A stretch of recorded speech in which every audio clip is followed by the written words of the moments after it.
6 leather-clad bikers surrounded the wheelchair-bound veteran at Pump 3, their laughter echoing across the deserted gas station as they mocked his prosthetic legs. What none of them noticed was the silent man in coveralls filling his truck at Pump 7, a man whose mere presence would soon make the entire motorcycle gang step back in terror. Marine Corps Sergeant Danny Rodriguez gripped his wheelchair handles tighter as the Hellhounds Motorcycle Club circled him like vultures. His gas tank was full, but the bikers had positioned their Harleys to block his van, trapping him at the pump. "Look at this, boys," sneered the gang's leader, a hulking man with "Bones" tattooed across his knuckles. "Half a man trying to pump gas. Maybe we should help him out." Danny kept his eyes down, focusing on replacing the gas cap with hands that shook only slightly. 23 years old, he'd lost both legs below the knee to an IED in Fallujah 6 months ago. The prosthetics were still new, still foreign, and he was still learning to navigate a world that seemed designed to remind him of everything he'd lost. "Hey, soldier boy," called out another biker, this one wearing a vest with "Road Kill" embroidered on the back. "I'm talking to you." "I heard you," Danny replied quietly, not looking up from his wheelchair. "You heard me." Bones laughed, a harsh sound that made the other bikers grin. "Did you hear me say you could park in a real man's spot?" Danny finally looked up. The disabled parking space was clearly marked, right next to the handicapped accessible pump. "This is a designated space." "Designated for what?" "Charity cases." Road Kill moved closer, his boot deliberately kicking one of Danny's wheelchair wheels. "Maybe you should have thought about that before you went and got yourself blown up." The other bikers laughed.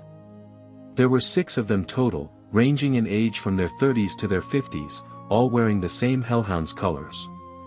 Their motorcycles were pristine, expensive machines that probably cost more than Danny's disability compensation for an entire year.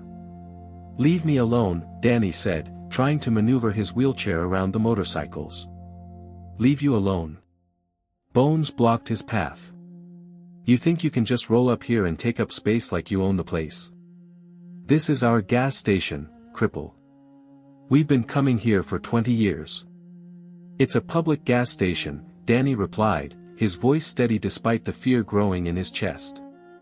"Public for people who can walk," another biker chimed in. "Not for broken soldiers looking for sympathy." Danny's hands clenched into fists. He'd faced enemy fire in Iraq, survived 3 tours of duty, led Marines through some of the deadliest neighborhoods in Fallujah. But sitting here, trapped and helpless, he felt smaller than he ever had in combat. "You know what your problem is?" Bones leaned down, his face inches from Danny's. "You think because you lost your legs, the world owes you something. Well, newsflash, hero, nobody cares about your sacrifice. You're just taking up space that real people could use." "Please," Danny said quietly. "I just want to go home. Please." Road Kill mocked him in a high voice. "Please. Is that how Marines beg now? No wonder we're losing wars." The gas station was nearly empty. A few cars passed on the highway, but no one stopped. The attendant inside the convenience store was studiously avoiding eye contact, pretending not to see what was happening outside. "Tell you what, soldier boy," Bones said, straightening up. "We'll let you leave, but first you're going to apologize for taking up our space. And then you're going to tell us how it feels to be half a man." Danny's jaw tightened. "I'm not apologizing for anything." "No." Bones grinned. "Then I guess you're not leaving." That's when they heard it. Footsteps. Slow, measured, deliberate. Combat boots on asphalt. The bikers turned to see a man approaching from Pump 7. He was tall, maybe 6'2", wearing faded blue coveralls and work boots. His hair was gray at the temples, and his face was weathered in a way that spoke of years spent outdoors.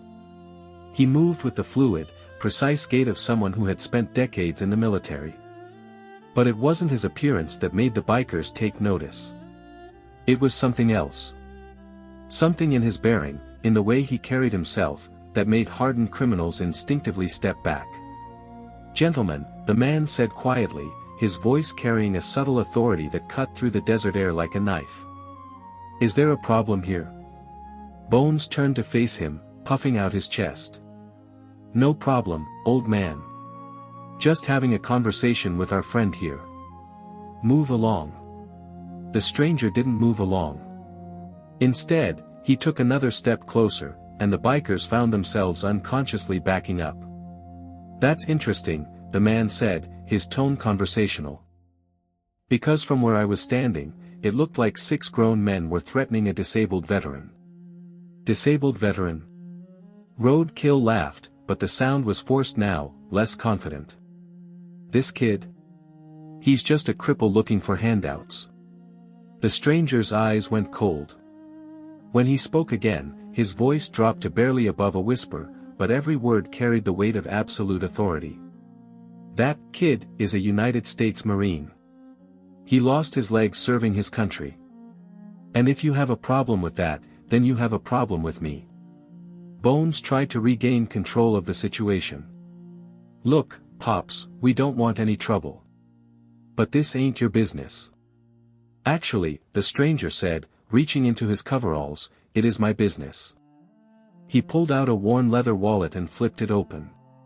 Even from a distance, Danny could see the distinctive eagle, globe, and anchor of the Marine Corps emblem.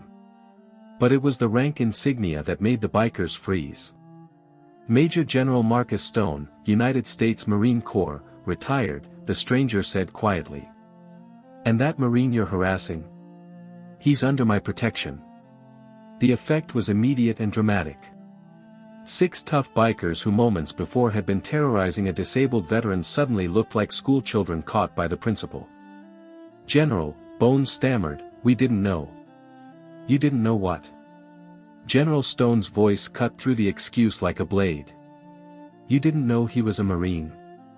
You didn't know he served his country? You didn't know he sacrificed his legs so you could have the freedom to ride your motorcycles and intimidate veterans?" The silence stretched out like a taut wire.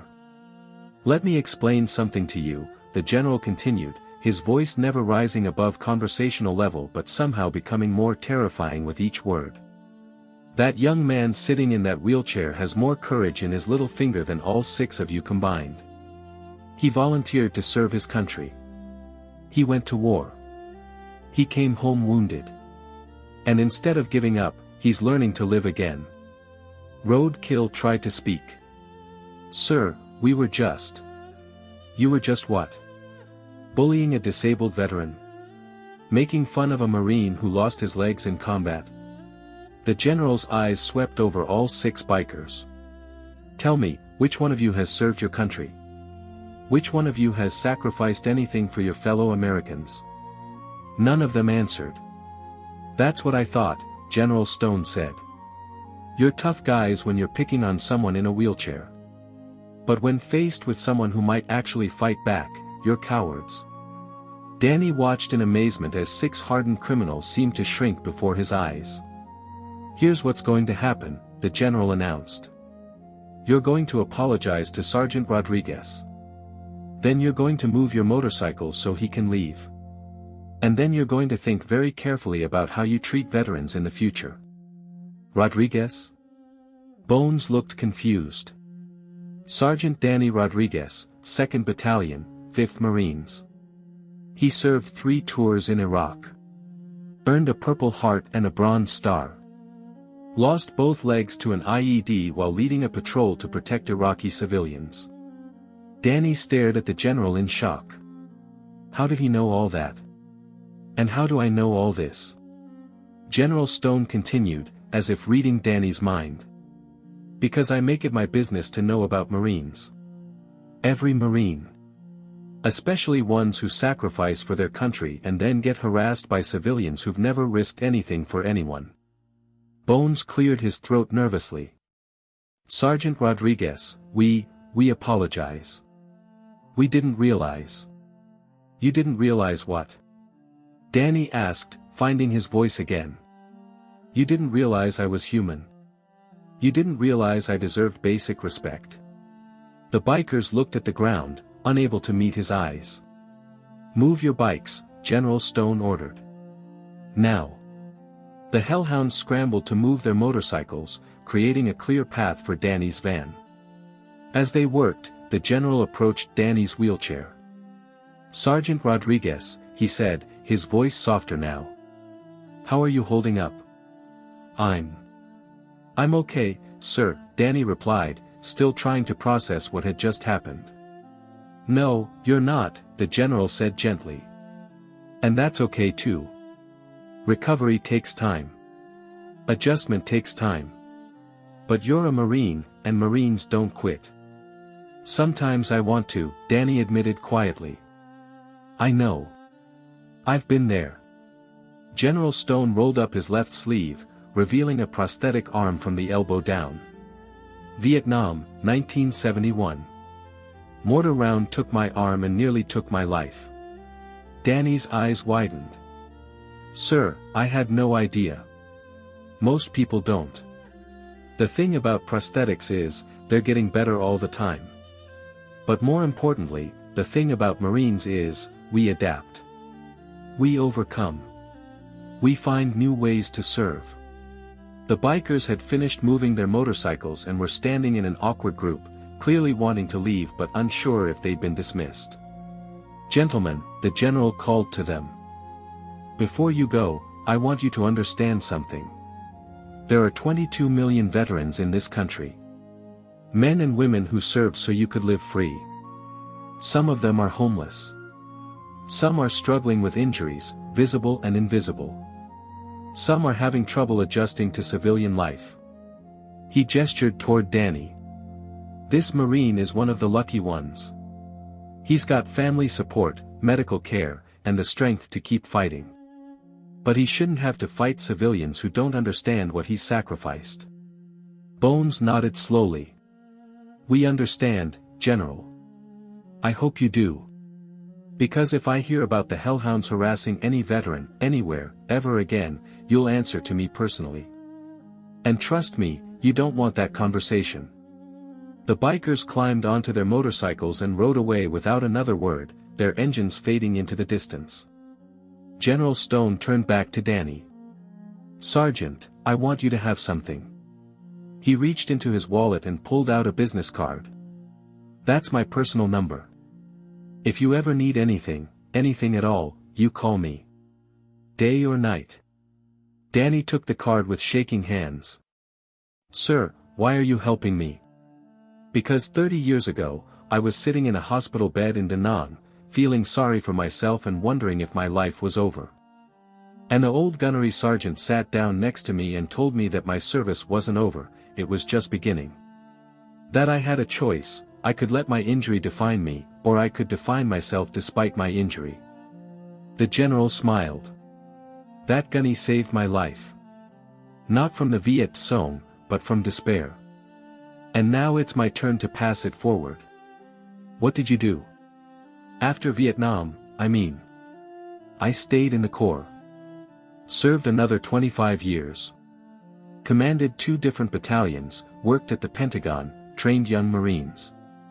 Had a good career, a good life. The prosthetic arm never slowed me down." Danny looked down at his prosthetic legs. "Does it get easier?" "Some days. Other days it's still hard. But the key is remembering that you're more than your injuries. You're a Marine. You're a leader. You're a man who served his country with honor." General Stone began walking back toward his truck, then stopped and turned around. "Sergeant Rodriguez?" "Yes, sir." "Don't let anyone make you feel like less than you are. Ever. You've earned the right to take up space in this world. You've earned the right to be treated with respect. And if anyone has a problem with that, they can take it up with the United States Marine Corps." As the general drove away, Danny sat in his wheelchair for a long moment, looking at the business card in his hand. For the first time since losing his legs, he felt something other than sadness or anger. He felt pride. Danny transferred into his van and drove home, but he took a different route than usual. Instead of taking the back roads to avoid people and stairs, he drove down Main Street. He stopped at the grocery store, the bank, the post office. At each stop, people noticed his wheelchair, his prosthetic legs, his Marine Corps bumper sticker. But instead of looking away or staring with pity, they nodded respectfully. Some said thank you. One old man, himself clearly a veteran, gave him a crisp salute. Danny realized that the problem hadn't been other people. The problem had been his own shame, his own sense that he was less than whole. But he wasn't less than anything. He was a Marine who had served his country and paid a price for that service. That evening, Danny called the number on General Stone's business card. General Stone.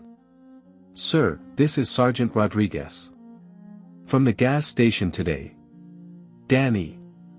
How are you doing, son? Better, sir. Much better. I wanted to thank you. No need to thank me, Sergeant. Marines look out for Marines. Sir, you mentioned that your service was just beginning after you were wounded. What did you mean? General Stone was quiet for a moment. I meant that serving your country doesn't end when you take off the uniform. It just changes form. There are a lot of ways to serve, Danny.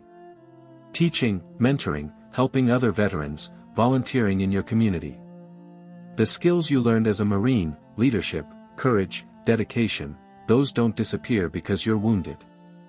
I've been thinking about that, Danny said. About what I could do.